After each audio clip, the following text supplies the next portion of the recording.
ഇന്ന് ഭയങ്കര ഹാപ്പി ആയിട്ട് നമ്മൾ ഈ ഒരു ഗിഫ്റ്റ് പാക്ക് ചെയ്യുന്നത് ഒരു മദറിന് വേണ്ടിയിട്ടാണ്. സത്യം പറഞ്ഞാൽ ഏകദേശം ഒരു മാസം മുമ്പ് തന്നെ ഈ ഒരു ഗിഫ്റ്റിന് വേണ്ടിയിട്ടുള്ള പ്രിപ്പറേഷൻസും കാര്യങ്ങളൊക്കെ നമ്മൾ ഡിസ്കസ് ചെയ്തിട്ടുണ്ടായിരുന്നു. മക്കൾ അത്രയും സ്നേഹത്തോട് കൊടുക്കുന്നൊരു പിറന്നാൾ സമ്മാനം ആയതുകൊണ്ട് തന്നെ അവർക്ക് ക്ലിയർ കട്ടായിട്ടുള്ളൊരു ഐഡിയ ഉണ്ടായിരുന്നു എന്തൊക്കെ ഈ ഒരു ഹാമ്പറിൽ ഉൾപ്പെടുത്തണം എന്നതിനെ പറ്റി. പക്ഷേ ഫസ്റ്റ് ടൈമാണ് ഇങ്ങനൊരു ഗിഫ്റ്റ് കൊടുക്കുന്നത്, അതുകൊണ്ട് തന്നെ അത് അത്രയും സ്പെഷ്യലായിട്ട് ചെയ്യണം എന്നുകൂടി എന്നോട് പറഞ്ഞിട്ടുണ്ടായിരുന്നേ. അങ്ങനെ നമ്മൾ കുറച്ച് ഫോട്ടോസൊക്കെ സെറ്റാക്കി പിന്നെ ഒരു വലിയ ഫോട്ടോ ഫ്രെയിം കൂടി പാക്ക് ചെയ്ത് വെച്ചു. ഞാൻ എപ്പോഴും പറയാറുള്ളത് പോലെ നമ്മളൊരു ഗിഫ്റ്റ് കൊടുക്കുമ്പോൾ അത് വാങ്ങുന്ന ആൾക്ക് അത് അത്രയും യൂസ്ഫുൾ ആയിരിക്കും. അതുകൊണ്ട് തന്നെയാണ് മദറിന് ഡെയിലി വെയർ ആയിട്ട് യൂസ് ചെയ്യാൻ പറ്റുന്ന ഈ ഒരു ഡ്രസ്സ് നമ്മൾ ഇതിൽ ആഡ് ചെയ്യുന്നത്. അങ്ങനെ ഭയങ്കര സിമ്പിൾ ആൻഡ് ബ്യൂട്ടിഫുൾ ആയിട്ടുള്ള ഒരു ഹാമ്പർ നമ്മൾ സെറ്റാക്കി കഴിഞ്ഞു. ഈ ഒരു ഹാമ്പറിന്റെ കൂടെ തന്നെ നമുക്കൊരു മെസ്സേജ് റിവീലിംഗ് കേക്ക് കൂടി ചെയ്യാൻ പറഞ്ഞിട്ടുണ്ടായിരുന്നു. എന്നെ കുറച്ചുകൂടി ഹാപ്പി ആക്കിയ കാര്യം ഇതൊന്നുമല്ല, ഈ ഹാമ്പറിനൊപ്പം കൊടുത്തുവിടുന്ന കേക്കിന്റെ ഉള്ളിൽ ഒരു മെസ്സേജ് ഒക്കെ ചെയ്യാൻ അവർ നേരത്തെ പറഞ്ഞിട്ടുണ്ടായിരുന്നേ. അത്രയും ബ്യൂട്ടിഫുൾ ആയിട്ടുള്ള കുറച്ച് വരികളാണ് ആ ഒരു കേക്കിൽ നമ്മളോട് വെക്കാൻ പറഞ്ഞിട്ടുണ്ടായിരുന്നത്. അത് വായിച്ചപ്പോൾ ഞാൻ ഭയങ്കര ഹാപ്പിയായി. നമ്മുടെ പാരൻസിനൊക്കെ ഇതുപോലെ അവരുടെ സ്പെഷ്യൽ മൊമെന്റ്സിൽ നമുക്ക് എന്തെങ്കിലുമൊക്കെ കൊടുക്കാൻ പറ്റുന്നത്, അതിപ്പോൾ വലുതോ ചെറുതോ ആയിക്കൊള്ളട്ടെ,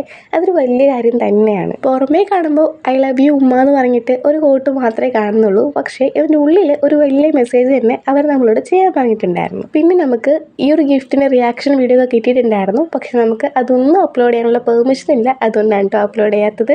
അപ്പോൾ അത്രയേ ഉള്ളൂ. ബൈ.